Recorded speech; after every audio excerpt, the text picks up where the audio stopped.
Does the employee understand their role clearly? What is their vision for their actual work, their workspace, their communication style? How does them aligning with the company vision benefit them personally in more than a paycheck? What are the incentives? What is going to motivate them to be in alignment? Welcome to MetaGagement, the HR show that dives deep into the heart of employee engagement and workplace culture. Your hosts, Ann Scottlin and Dr. Lyman Montgomery, bring you a groundbreaking show that explores innovative strategies and insights to transform and elevate your organization's HR practices. Dr. Montgomery is an employee engagement expert and best-selling author, while Ann Scottlin is an acclaimed business consultant and podcaster. Together, they will unpack the complexities of modern HR challenges and reveal innovative solutions that can be immediately applied to your workplace. Please welcome Ann Scottlin and Dr. Lyman Montgomery. Welcome back to MetaGagement-HR, the podcast where we make the possible probable. And Lyman, review for our viewers and listeners today. What are we here for? What are we doing? Why are we doing this show? Yeah, we want to basically reintroduce the whole concept of what does it mean to be meta-gaged, where the marriage between the meta mindset and engagement comes together for what we call MetaGagement.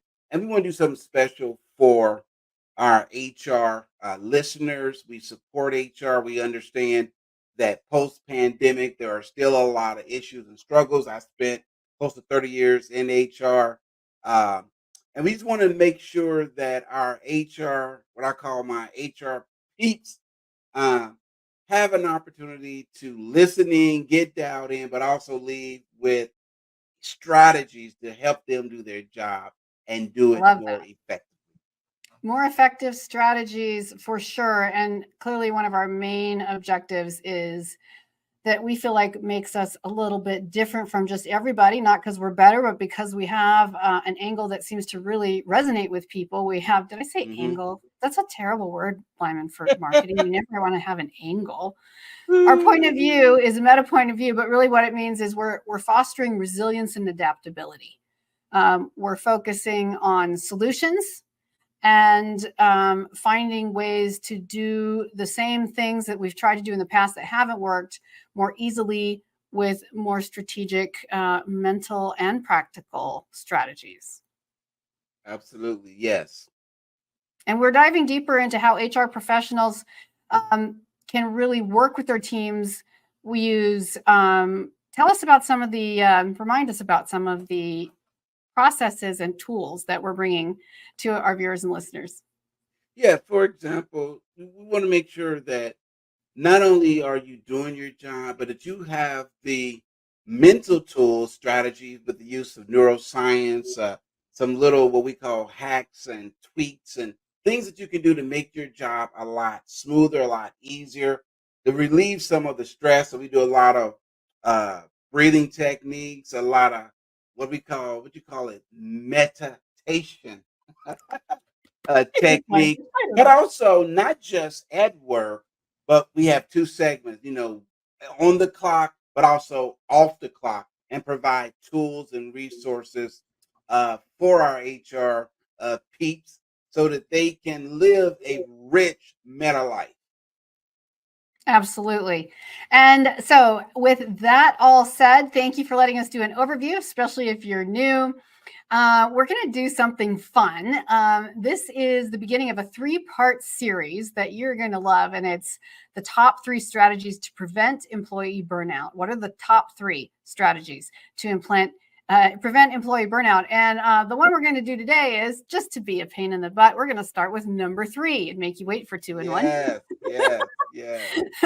So the third, probably the third most important, but incredibly important strategy is cultivating a clear vision. So in today's episode, we are going to talk about how to cultivate a clear vision, how to prevent directional uncertainty in our teams and companies. And the first thing we want to talk about really, Lyman, is point 1 is the vision has to be communicated. Yes. I think that's one of the biggest issues with any type of change management, any type of new rollout, is people don't understand, number one, what is the vision? Why are we doing the vision? Whose input was included in the vision? Is it top down? Is it inclusive? Is it a collaborative vision? And is the vision sustainable? And so we want to get into that and really unpack what does it mean to communicate the vision? And part of communicating vision is all about being intentional.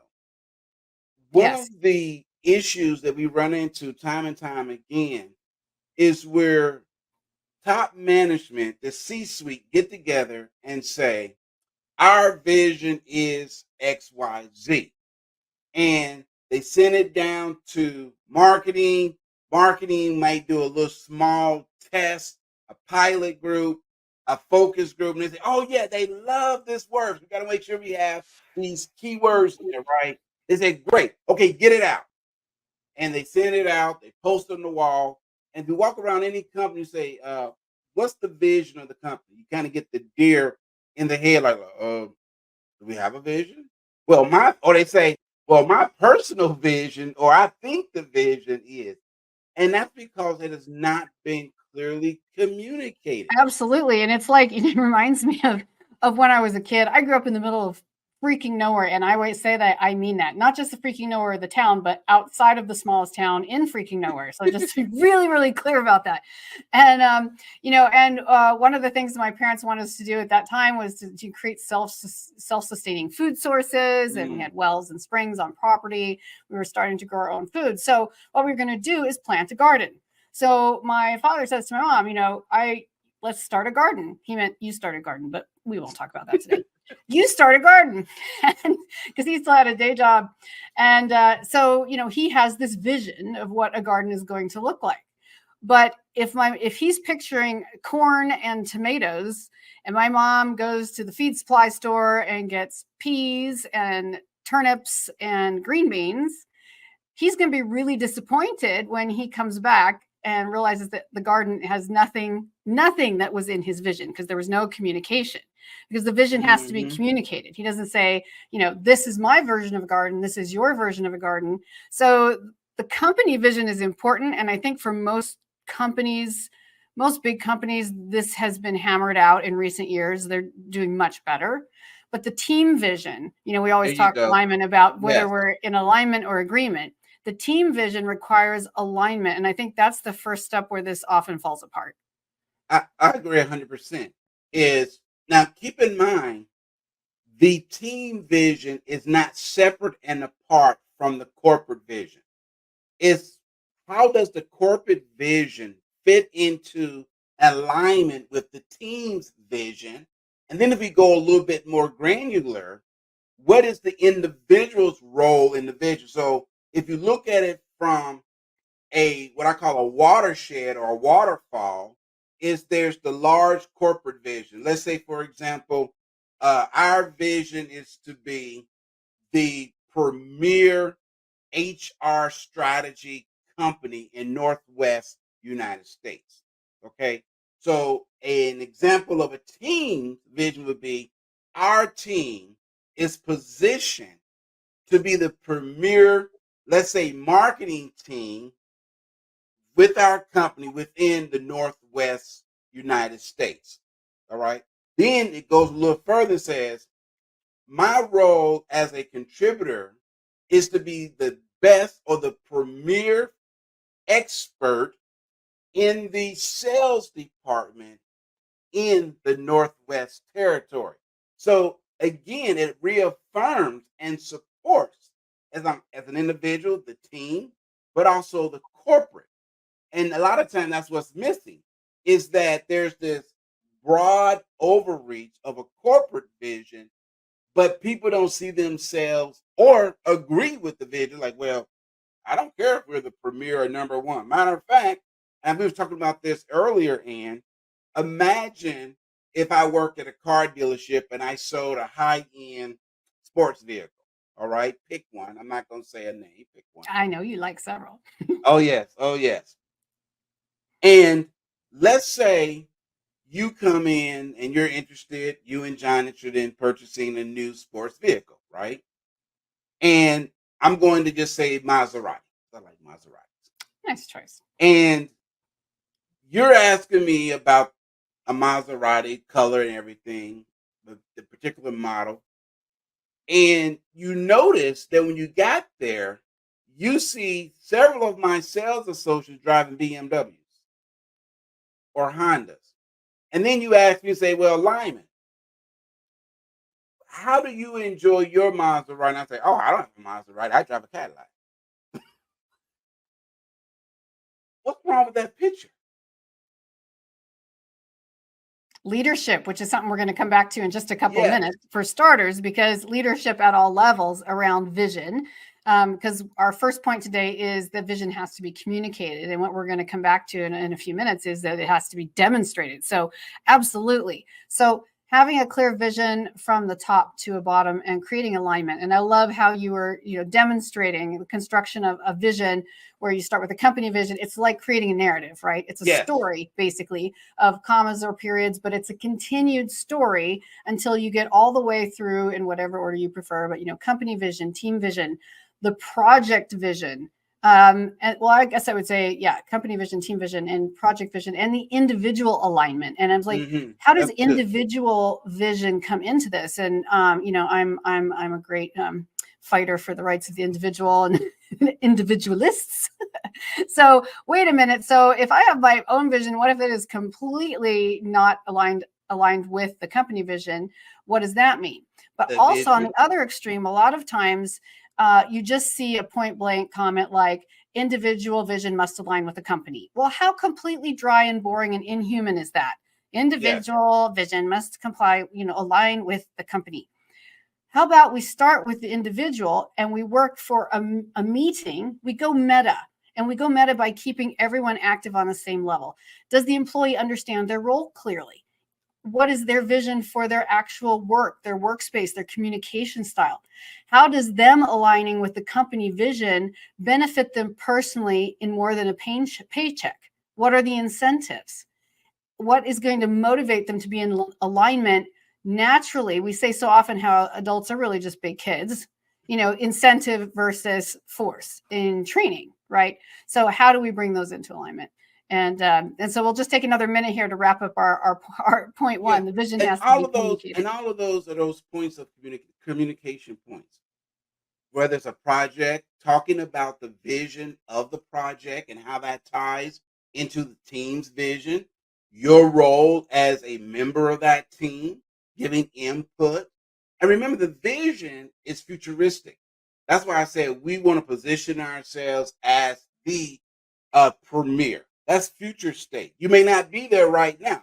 You might be in last place. Okay. You might be in number 55 out of 55, okay, or 56 out of 60. But that's okay. You can still have a vision for where you want to go. So think of vision as the end spot, right? It's the destination. It's not the journey.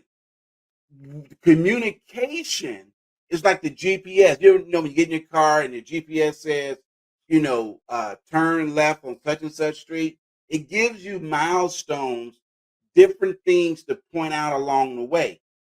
In my particular vehicle, it's interesting. If I drive, let's say, more than 4 to 5 hours, a little icon pops up with like a cup of coffee or hot tea, and it says, you might want to pull over and take a break. You've been driving for 4.5 hours. Yeah, that's excellent. Yeah. So getting in alignment with the vision and even the vision of the car company is a safety record, which also involves the drivers. So are the drivers and the company even in alignment? And there's always this bonus point in when I talk about these points, which is always ask whether it's company, team, project, or individual vision. Is it aspirational? Are you setting the standard high enough to be motivating and exciting and fun? But is it also attainable? If I go to my personal trainer and they're like, okay, I want you to achieve your goals, you need to work out 3 hours a day, 7 days a week for the next 6 months. That is not attainable. It's impossible. I'm going to get sick. Something's going to happen. I'm going to have to travel. So it's just not fit my lifestyle, right? So but what if he says, I want you to work out for 90 minutes, 3 days a week, and you can average this number of workouts over the course of a month. That's attainable. So let's set standards and goals that are not so high that we become disingenuously bored, honestly. Like, I just don't care anymore. Yeah. And not only is it aspirational, not only is it attainable, but my favorite word is it sustainable. The Ah, longevity of it. Okay. Because if it's attainable, you can see it, you can mhm, feel it, you can taste it. All right. You see yourself actually doing it. But the bigger question is frequency and duration. mhm, What's the level that I can do it? Because if you were to say, "Hey, Lyman, can you walk?" I'm like, "Sure, I can walk." Okay, I want you to walk a 5K. Ooh, let me think about that. Better yet, why don't you walk this marathon, which I think is what, 22 miles, something like that, 21.2 or something like that miles. That's a whole nother. So the first question is, yes, I can walk, but I'm not sure if I've prepared myself to be able to walk a 5K. But let's say I can do a 5K, right? Maybe that will position me to do a marathon if I do a series of 5K, but I have to start somewhere. And what we're talking about today with vision is it's okay if you start where you're at. A lot of people say, well, we already have a vision and we kind of started behind the eight ball. That's okay. Even if the vision that you have has changed, that's okay. You can always regroup. The problem I see, people get tied to, married to a vision that was created 50, 100 years ago. mhm. Different world. Even 5 years ago, Lyman. Even 5 years ago, yes. I'm just saying, things are changing. I mean, things are changing at such a speed as we have never seen ever, between AI and everything else. Like, this is a whole new world. With the post-COVID/AI world is a whole new planet. So, but what's exciting about that is we get to be creative again. Yes. We get to tell our team and our leadership, these are exciting new times. We get to experiment, we get to have fun, we get to look at things from a fresh perspective. And in your 5K example, your marathon example, what you and I do for our HR clients and teams is we're basically part of your, is your goal attainable, is your vision attainable, is having the right tools. So we're basically the high-end running shoe Yes. of the 5K. We're like, okay, if we can get you through a 5K with tools that are easily applicable and neuroscience that really works, and you don't have blisters and misery on your feet after 2 or 3 5Ks, I think you could walk a marathon. Mm-hmm. And we're going to have to wrap because we're having so much fun on this point. And Oh, we still yes. want to continue to talk a little bit more about how vision has to be demonstrated. So, yes, first, vision has to be communicated, but of course, vision has to be demonstrated. So hang on. We'll be right back. You are watching MetaGagement HR. Please like and subscribe. That helps us keep this content coming to you. And on whatever platform you're watching today, you can also contact us directly with your comments, with questions, with suggestions for the show. You can watch the ticker tape on the episode today and shoot one of those messages off to us. We will be right back in just a moment. Unleash the power of focused meta mindset lunch and learn sessions. Sharpen problem-solving skills, spark innovation, foster collaboration, and build adaptability and resilience. Elevate your team's success and profits. Discover more at www.focusedmetamindset.com. Welcome back to MetaGagement HR, your destination for finding out how to create new solutions and strategies for the people on your team and in your company. How can you go meta and foster more resilience and adaptability as you go? And as you know, this is part of our 3-part series, Cultivating a Clear Vision. Actually, that's what our point is today. It's 3 strategies to prevent employee burnout. Burnout is a huge topic, but sometimes there are things that are overlooked. So we're talking today about cultivating clear vision and prevention, how we can do that. Our first point was vision has to be communicated. And now we're going to jump in and continue with vision has to be demonstrated. But before we do that, please like and subscribe. We really appreciate it. Send us a message, send your ideas and questions. We love getting involved with you. So please reach out. Let us connect with you. We love it. So Lyman, we are talking about some key areas right now on how to demonstrate vision. And I am, as I would always say, it starts with leadership. It starts with leadership. The one of the exciting, we saw this when we were together in Indianapolis. Shout out to all those that came out to support us at the HR conference there in Indianapolis a couple of weeks ago. Had a great time, huge success, a lot of fun. And going back to leadership, what we found out in our session dealing with DEI and diversity, equity, and inclusion is that we asked the question, we asked the poll question, if you recall, when are you trained on or execute your DEI plans? Overwhelmingly, 70% when there's a crisis. That is a true indication of there's a miss between leadership and those that support leadership. I was Because if shocked by that. you're only implementing during a crisis, then what are you doing when there isn't a crisis? I mean, 70% during a crisis. 70%. And how are people in a crisis? People are already stressed. They're worried about Yes. losing their jobs. They're reactive. They're under incredible performance pressure. There's, any number of HR issues at stake. So this is like, if you want to force more rules and rules of conduct on people in this environment, no wonder people are so reactive and push so hard, as opposed to let's implement while we're out smooth sailing, not in the middle of a storm when we're about to capsize. Yeah. The other part of that that's interesting, going back to leadership, is we asked another question.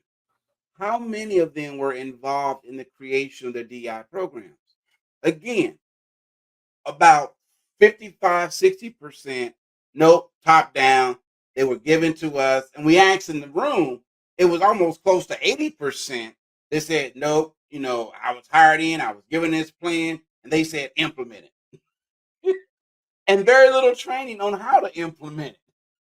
And so again, when we talk about demonstration and communication, it has to be where there's a collaborative intent behind it of saying, what makes this plan work? Whatever the plan is, what makes this vision work?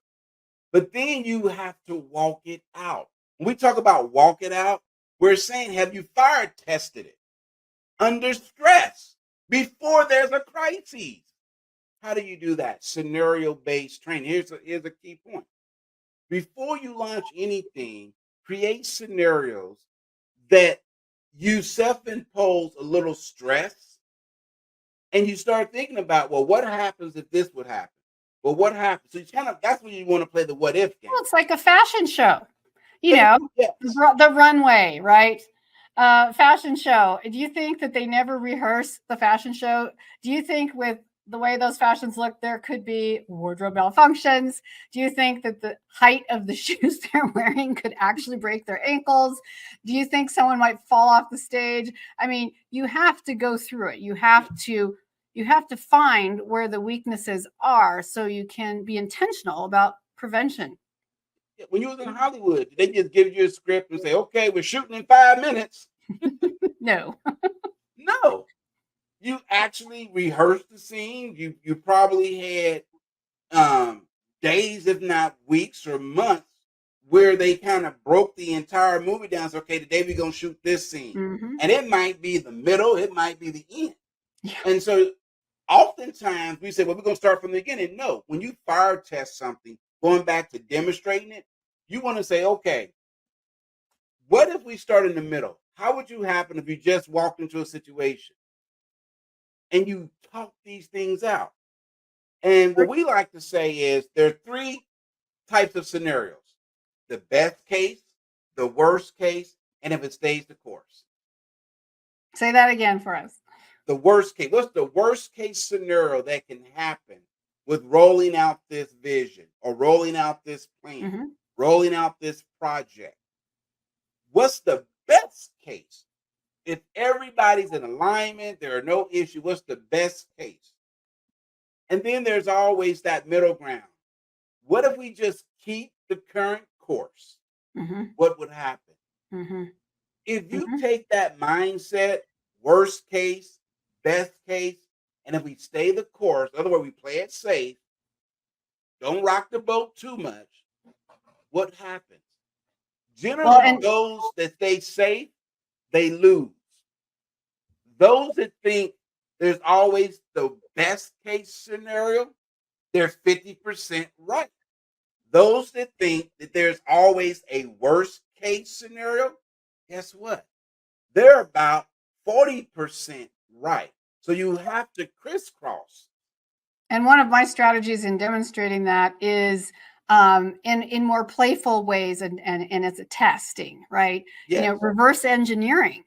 So have the team, okay, here's the worst case scenario. I want the whole goal of this activity today is to work backwards, like what led to what led to what led to what, back. It's like going to therapy for your scenario. You're going I to love it. start I love with it. the worst case, and now you're going to work back and say, well, how can I think different? Well, I'm just upset. I just feel terrible. What's the worst scenario? And when you work all the way back to the beginning, eventually it's like, well, death, to be honest. And if you die, what's the yes, worst case? Well, it depends what right. your So, belief but you system is. found where all the holes are.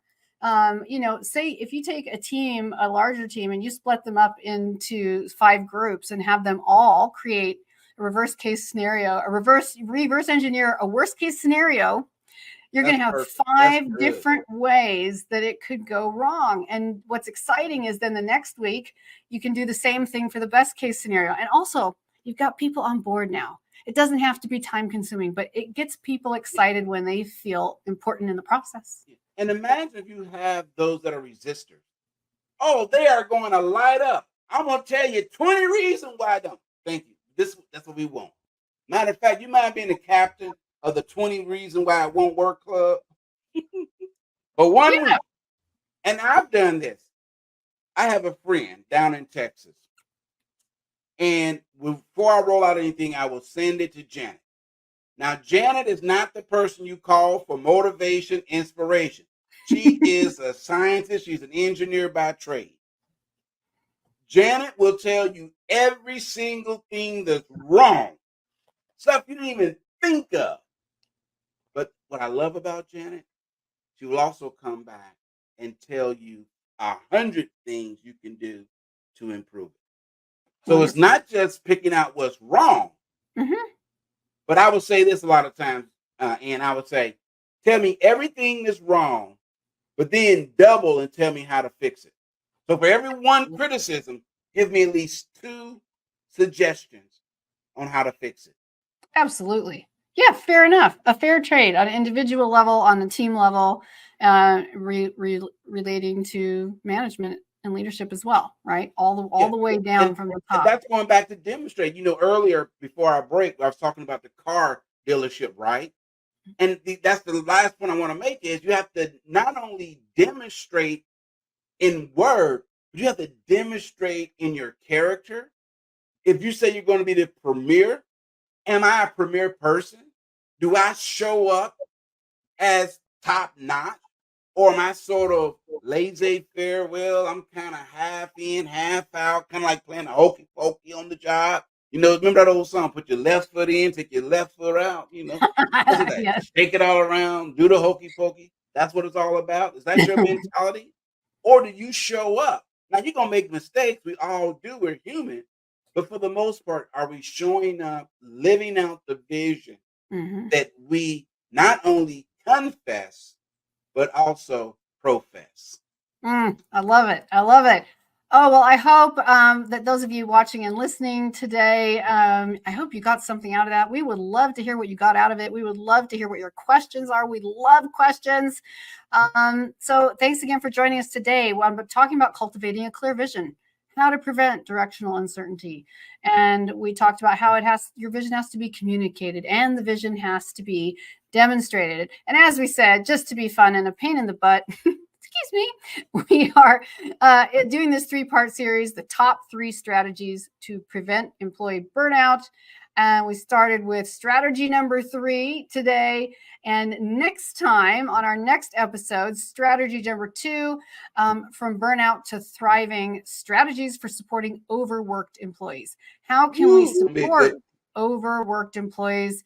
I mean, from burnout to thriving. This just goes back to what going meta means. And we're going to talk a little more intensely about meta next time, but to the whole principle of making the possible probable. So I'm excited about that, Lyman. I can't wait to do that one right now. Yes. So next time, that's what we're going to be bringing to you. As always, you can always watch or listen to this show streaming at this time on Fridays, 11 a.m. Eastern Standard, 8 a.m. Pacific time. The links always work. You should be able to find us on a multitude of platforms. Send us your questions and comments. And once again, we humbly ask, do us a favor, please like and subscribe. We love you all, and we cannot wait to hear from you. We'll see you next time. Go Meta.